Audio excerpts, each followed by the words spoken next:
오늘은 여호수아 3장 1절로 6절 말씀을 통해서 요단강 앞에서라는 제목으로 은혜를 나누고자 합니다. 오늘 본문에 보면 이스라엘 백성들이 가나안 땅을 보면서 요단강 앞에 서 있는 감격스러운 장면이 나옵니다. 430년간의 애굽의 종살이, 또 40년의 광야 생활을 끝내고 꿈에도 그리던 그 약속의 땅, 가나안 땅이 저 앞에 보이고 있습니다. 이제 요단강만 건너면 그동안 기다려왔던 가나안 땅에 들어갈 수 있는 기쁨과 감격의 순간이었습니다.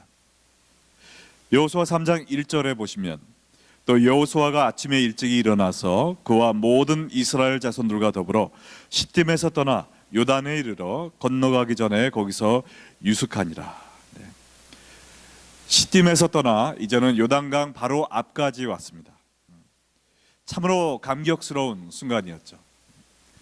그동안 낮에는 불볕 더위로 살이 타 들어가는 것 같고, 밤에는 추위로 벌벌 떨던 광야 생활을 하면서 오직 한 가지, 요단강 건너 저 꿈의 땅 가나안 들어가는 그날만 기다리며 버텨왔습니다. 그러나 이제 멀리 그 강 건너 어렴풋이 여리고가 보입니다. 하나님은 이 땅을 그들에게 주시겠다고 이미 약속하셨고, 여리고 정탐을 통해서 그 성 사람들은 이미 두려움에 떨고 있는 것을 알고 있었습니다. 그러나 이스라엘 사람들의 마음이 마냥 즐겁기만 하지는 아니었을 것 같습니다. 왜냐하면 그들과 그들의 꿈 사이를 요단강이 가로막고 있었기 때문입니다. 때는 4월이었고요. 최북단 헐몬산에서 눈이 녹아 흘러와서 요단강의 수심이 최고로 깊은 때였고, 또 물살이 가장 급하게 흐르던 때였습니다.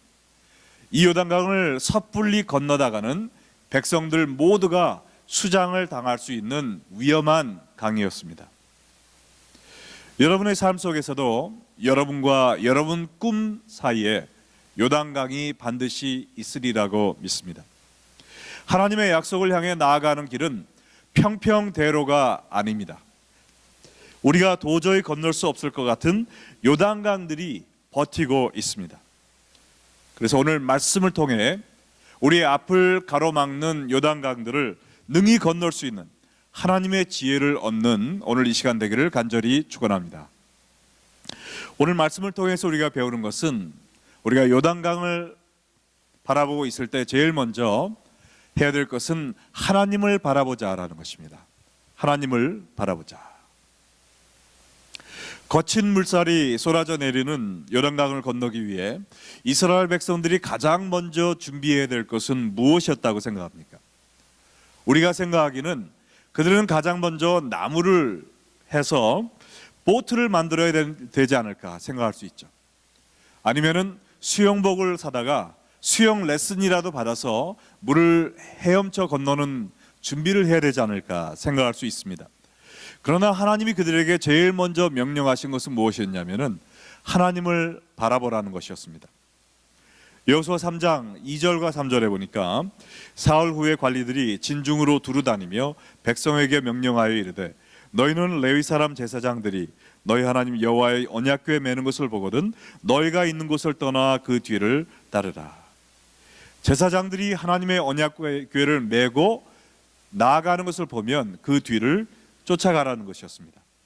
이 하나님의 언약궤 안에는 모세의 십계명과 아론의 쌍난 지팡이가 들어있었는데, 그것은 언제 어디 있었는지 하나님이 그들과 함께 하신다는 하나님의 임재를 상징하는 것이었습니다.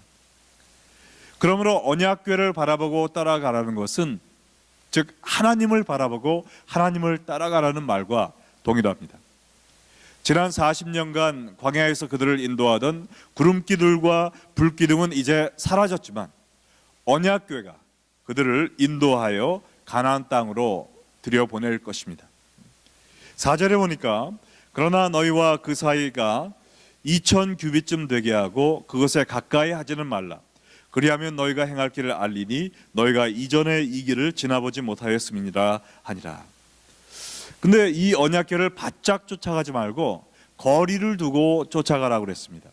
그 거리는 2000 규빗인데요. 미터로 치면은 900m. 한국을 떠나서 미터가 감이 잘 안 잡힌다. 피트로 해드리면은 3000 피트입니다. 골프로 3000 피트를 쳐본 적이 없기 때문에 감이 안 잡힌다. 마일로 치면은 0.6마일입니다. 꽤 먼 거리죠. 이 먼 거리에서 언약궤를 따라가라고 한 이유는 바짝 쫓아가면은 앞에 있는 사람만 볼 수 있지 그 뒤에 있는 사람들은 그 언약궤를 볼 수가 없습니다. 그 당시 이스라엘의 백성들의 숫자가 200만이었습니다. 장정만 60만이었고 다 합해서 200만이었는데 200만 명이 다 쳐다볼 수 있도록 저 멀리 앞에서 높은 깃발을 세우고 하나님의 언약궤가 그들을 인도하도록 한 것입니다. 그 언약궤를 바라보고 나아갈 때 어떤 일이 있을까? 여기 성경은 분명히 얘기하고 있죠. 너희가 가본 적이 없는 길을 가고 있는데 너희가 어찌 행할 것을, 행할 길을 가르쳐 준다고 그랬습니다. 언약궤를 볼 때, 하나님을 바라볼 때 나타나는 현상은 우리가 가보지 못한 길을 간다 할지라도 우리가 마땅히 행할 길을 보여주신다는 것입니다. 할렐루야. 이 이스라엘 백성들뿐만 아니라 21세기에 살고 있는 우리도 가본 적이 없는 미지의 세계를 향해 가고 있습니다. 도무지 어떤 일이 생길지 모르는 미래를 향해 우리는 걸어가고 있습니다.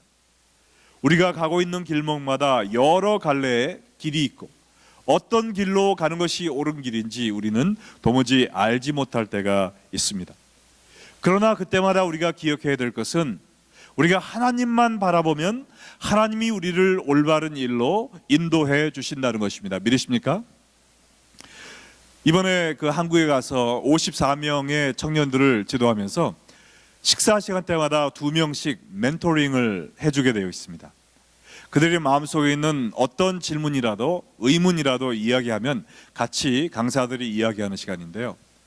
그 제가 만난 한 거의 20명 되는 학생들 가운데 가장 많이 물어보는 질문이 뭐냐면은 장래의 진로에 관한 문제이더라고요. 내가 앞으로 이제껏 이러한 삶을 살아왔는데 제가 방향을 올바로 잡고 하나님을 섬기기를 원합니다. 제가 이쪽으로 갈 수 있고 저쪽으로도 갈 수 있는데 어느 방향을 향해 가야 될지 잘 모르겠습니다. 근데 젊은 사람들뿐만 아니고요. 제가 한국에 비행기를 타고 가는데 옆 자리에 그 흑인 중년 아저씨가 앉았어요. 자기 동생이 한국에서 군인으로 일하는데 초대를 받아서 처음 간다는 거예요. 근데 이야기를 하다가 보니까 제가 목사라는 것을 알게 되었고 서로 이야기를 하다가 아주 심각한 얼굴을 하면서 그분도 저한테 이렇게 물어보더라고요. 우리의 인생의 목표를 어떻게 찾아야 되느냐, 삶의 목적이 무엇이냐, 자기는 아직도 그걸 찾고 있다라고 이야기를 하더라고요. 우리가 나이에 관계없이 우리 모두는 이전에 가보지 못한 길을 걷고 있습니다. 어찌 행할 바를 모를 때가 많이 있습니다.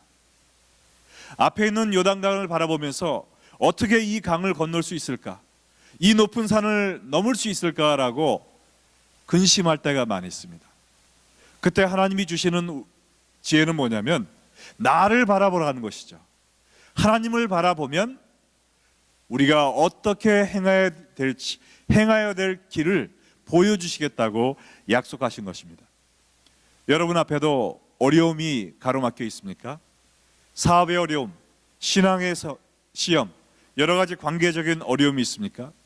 여러분 주위의 문제를 바라보시기 전에 먼저 하나님을 바라보시기 바랍니다. 베드로가 어떤 경험을 했습니까? 옆에 있는 파도를 바라보았을 때 물 속에 빠질 수밖에 없었습니다. 그러나 그가 예수님을 바라볼 때는 그 물을 밟고 물 위를 걸을 수가 있었습니다. 여러분도 여러분 주위의 어려움을 바라보시기 전에 먼저 하나님을 바라보시고 하나님이 인도하시는 길을 따라 걸으시는 믿음의 행진을 하시기를 주님의 이름으로 축원합니다. 자, 두 번째로 우리가 요단강을 바라보고 있을 때 두 번째 해야 될 것은 뭐냐? 자신을 성결케 하라는 것입니다. 여호수아 3장 5절에 보니까 여호수아가 또 백성에게 이르되 너희는 자신을 성결하게 하라. 여호와께서 내일 너희 가운데 기이한 일들을 행하시리라. 하나님을 먼저 바라보는 것은 이해할 수 있는데 그 다음에는 배를 만들어야 되지 않겠습니까? 이 200만 명의 사람들이 지나가야 되는데 아직도 배를 만들지 않고 있으면 어떡하겠다는 거예요. 그러나 성경 말씀은 배를 만들라고 하지 않고요, 네 자신을 성결하게 하라 이야기하고 있습니다. 왜냐하면 하나님은 이 이스라엘 백성들을 세상적인 방법으로 우리의 인위적인 생각을 통해 이 강을 건너게 하지 않고 하나님의 기이한 능력을 통해 초자연적인 방법을 향해 기적을 경험하며 이 강을 건널 수 있도록 계획하고 계셨던 것입니다. 근데 이 하나님의 역사를 경험하기 위해서는 우리가 먼저 정결케 되어야 된다는 것이죠. 왜냐하면 하나님은 너무나도 거룩하신 분이기 때문에 죄의 눈으로 바라볼 수가 없습니다. 성결케 되지 못한 백성들이 하나님을 경험할 수가 없습니다. 그러므로 우리가 하나님의 초자연적인 능력을 경험하기 위해서는 하나님을 바라볼 수 있도록 우리 마음속에 있는 죄악을 깨끗이 씻어버려야 된다는 것입니다. 시편 24편 3절과 4절에 보면 이렇게 나와 있습니다. 여호와의 산에 오를 자가 누구며 그의 거룩한 곳에 설 자가 누구인가? 그 손이 깨끗하며 마음이 정결하며 뜻을 허탄한 데에 두지 아니하며 거짓 맹세하지 아니하는 자로다. 성결이라는 것은 우리가 하나님 앞에 설 수 있는 영적 상태를 준비하는 것인데요, 이스라엘 백성들이 시내산에 올라 하나님을 만나기 전에 먼저 성결하라, 너희들의 손을 씻고 마음을 씻어 하나님을 바라볼 수 있는 자세를 가져라 라고 이야기하였습니다. 이와 같이 우리도 우리의 삶 속에 요단강을 건너게 할 수 있는 하나님의 능력을 경험하기 원한다면 우리가 열심히 노력만 해서 되는 것이 아닙니다. 열심히 기도만 해서 된다는 것이 아닙니다. 우리가 먼저 우리 마음속에 있는, 우리의 삶 속에 있는 더러운 죄악을 씻어야 될 줄로 믿습니다. 여러분이 내일 요단강을 하나님의 능력으로 건너는 기적을 경험하기 원하신다면 바로 오늘 우리의 손과 마음을 씻어야 될 줄로 믿습니다. 우리가 진심으로 회개할 때 하나님을 경험할 수 있고요, 하나님이 우리를 통해서 일하시는 그 귀한 모습을 보게 된다는 것입니다. 제가 이번에 한국에 가서 과거에 신앙생활 같이 하던 친구들을 만났었는데 그 중에 제가 고등학교 때 가장 친했던 친구가 하나 있습니다. 근데 그 친구가 제가 한국에 도착해서 만나기도 전에 전화를 이제 하나를 빌려줬어요. 그래서 그 전화로 차까지 보내줘가지고 그 기사를 통해서 전화를 받고 이제 통화를 했는데, 민수야, 내가 너 보면 간증할 게 있어, 빨리 보자. 그래서 무슨 간증이 있나? 그래서 식당으로 가서 그 친구들 같이 만났는데, 식사가 이제 금방 나왔는데 식사 기도를 하기도 전에 음식이 다 식는데 그 간증을 하느라고 다 기다려야 됐어요. 그냥 그 간증을 하고 싶어가지고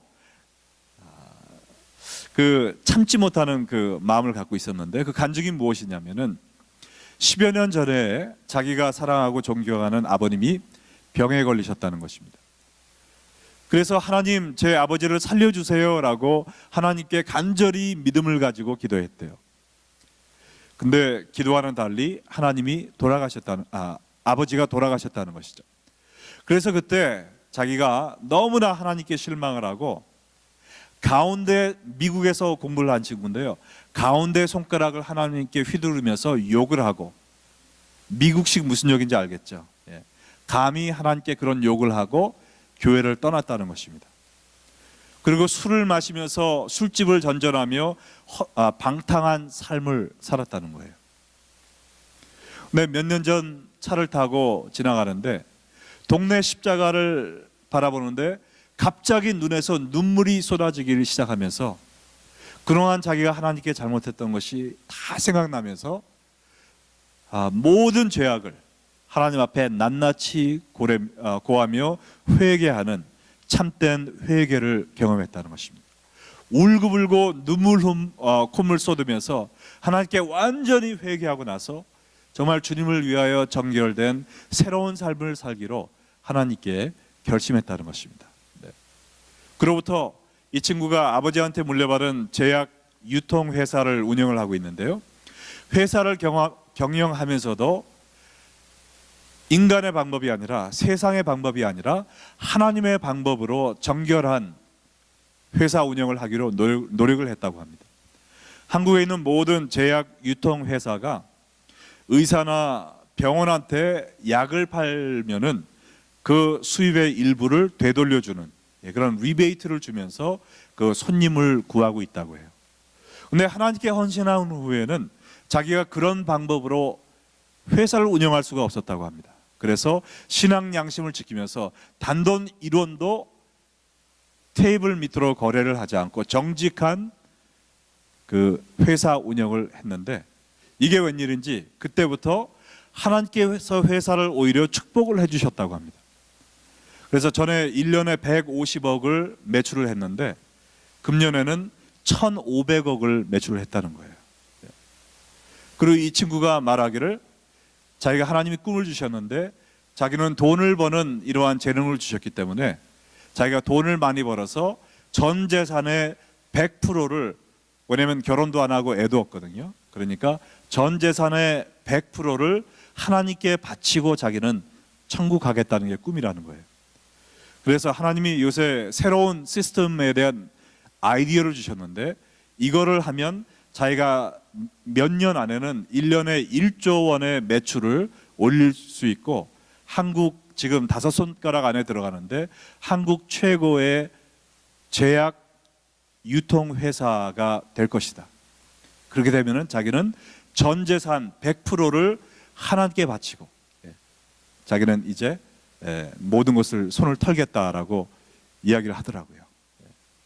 과거에 정말 죄악 가운데 살면서 하나님을 원망하며 살 때는 정말 술집을 전전하며 이 세상을 원망하고 하나님께 삿대질하면서 의미 없는 삶을 살았지만, 십자가를 바라보고 눈물 콧물 쏟으며 자기 자신을 성결케 하였을 때 하나님께서 새로운 삶의 목표를 주시고 또 그 일을 이룰 수 있도록 축복을 해주시며 앞으로 그 가나안 땅을 바라보며 정진하고 있는 그 친구의 모습을 보면서 제가 많은 은혜를 받았습니다. 정말 여러분도 여러분을 통하여 하나님이 이루기 원하는 놀라운 꿈이 있습니다. 여러분이 들어가기를 원하시는 가나안 땅이 있습니다. 그러나 그것을 경험하기 전에 먼저 우리의 손과 마음을 정결케 해야 된다는 것이죠. 하나님 앞에 아직 회개하지 못한 죄가 있다면 간절한 마음으로 오늘 회개하시고 주님이 예비하신 가나안 땅에 들어갈 수 있는 여러분들 되시기를 주님의 이름으로 축원합니다. 마지막으로 오늘 보니까 세 번째, 말씀을 따라 전진하라라고 이야기하고 있습니다. 여호수아 3장 6절에 보니까 여호수아가 또 제사장들에게 말하여 이르되 언약궤를 메고 백성에 앞서 건너라 하며 곧 언약궤를 메고 백성에 앞서 나아가니라. 아직도 그들의 앞에는 금물결 치는 요단강이 가로막혀 있었습니다. 그럼에도 불구하고 하나님이 여호수아를 통해 이제는 언약궤를 메고 앞으로 나아가라 명하였을 때 그들은 주저하지 않고 전진하는 믿음의 발걸음을 내딛었습니다. 여호수아 1장 7절에도 이야기했듯이 오직 강하고 극히 담대하여 나의 종 모세가 내게 명령한 그 율법을 다 지켜 행하고 우러나 좌로나 주의 주지 말라. 그리하면 어디로 가든지 형통하리라 약속하셨습니다.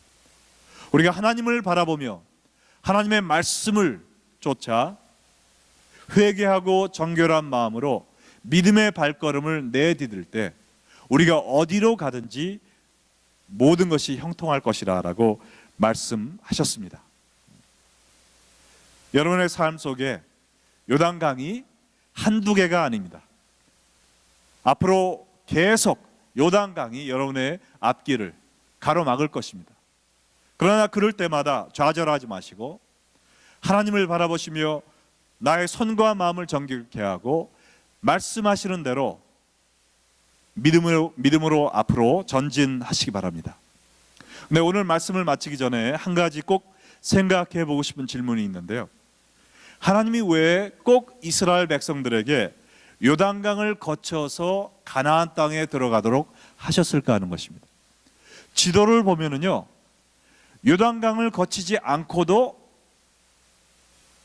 가나안 땅에 들어갈 수 있는 길이 있었습니다. 애굽에서도 보면은요, 그 나일강인가요? 나일강을 건너지 않고도 이 광야를 통과해서 이스라엘 쪽으로 올 수 있는 길이 있었습니다. 그러나 하나님은 그 홍해로 인도하셨거든요. 근데 여기는 또 왜 요단강으로 하필이면 그 길목으로 인도하셨냐는 겁니다. 그리고 요단강도 물이 깊지 않은, 물이 얕은 때가 있었는데 하필이면 4월 가장 수심이 깊은 그때 요단강을 건너게 하셨냐는 것이죠. 왜 하나님은 일부러 이러한 어려움을 우리 앞에 놓으시는 걸까요? 요단강을 물리쳐 주세요, 요단강이 없어지게 해주세요 라고 기도하는 것보다 요단강을 건너므로 얻는 우리의 영적인 교훈이 있다는 것입니다. 왜일까요? 요단강을 건너 가나안에 들어가면 거기에 누가 기다리고 있습니까? 수많은 적군들이 칼을 세우고 기다리고 있습니다. 이스라엘 백성들은 싸움 연습을 해본 적이 없어요. 총은 물론 없었고, 무기도 제대로 없었습니다. 그러한 적군들을 보고 자기들의 힘만 의지하는 사람들이라면 36개의 출애굽랑을 칠 수밖에 없습니다. 그러나 이 요단강을 건너는 기적을 통하여 이제껏 우리를 인도하신 이도 하나님이시니 우리의 앞을 가로막는 대적들을 물리치실 이도 하나님이시다라는 믿음을 갖도록 그들을 믿음의 발판 위에 세우시기 위해 이 깊은 요단강을 건너게 하신 것입니다. 여러분 앞에 가로막는 요단강과 힘든 어려움과 고통과 고난에는 목적이 있습니다. 하나님의 깊은 지혜가 있습니다. 그 어려움을 피하려고 하지 마세요. 돌아가려고 하지 마세요. 쉬운 길로 찾아가려고 하지 마시기 바랍니다. 여러분 앞에 있는 어려움을 믿음으로 돌파하시기 바랍니다. 인간으로 할 수 없는 그 일을 능히 하게 하시는 하나님의 강한 오른팔을 경험하시기 바랍니다. 그걸 통해서 내 믿음이 성장하고 앞으로 더 큰 일도 하나님을 위하여 이룰 수 있는 믿음의 십자가 용사들이 된다는 것을 기억하시기 바랍니다. 남들은 다 편하게 사는데 왜 나만 이런 어려움이 있습니까? 라고 하나님께 불평불만하지 마시고요, 그러한 어려움을 통해 나의 믿음을 연단시키시고 더 큰 일을 주님을 위하여 할 수 있도록 예비시키시고 준비시키시는 하나님께 감사하면서 어떠한 어려움이 온다 할지라도 하나님을 바라보시며 여러분의 손과 마음을 정결케 하시고 믿음으로 전진하는 여러분들 되어서 가나안 땅에 입성하여 정말 승리의 기쁨을 만끽하는 여러분들 되시기를 주님의 이름으로 축원합니다. 아멘. 이 시간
우리 찬양팀 나오실 때 우리 다 함께 기도하는 시간을 갖겠습니다. 우리 먼저 예수 가장 귀한 그 이름 찬송하시면서 하나님을 바라보는 시간을 갖겠습니다. 여러분의 삶 속에 여러 가지 어려움, 여러분을 지치게 하고 힘들게 하고 낙심하게 하는 어려움이 있을 줄 압니다. 그러나 오늘 이 시간 우리가 그 모든 것을 뒤로 하고 이 시간 먼저 예수님을 바라보는 시간을 갖겠습니다. 언제나 기도 들으사 우리의 손을 잡아주시는 가장 귀한 그 이름 예수님을 바라보면서 하나님을 또한 바라보면서 믿음으로 전진하는 우리 될 수 있도록 이 찬송 다 같이 부르시겠습니다.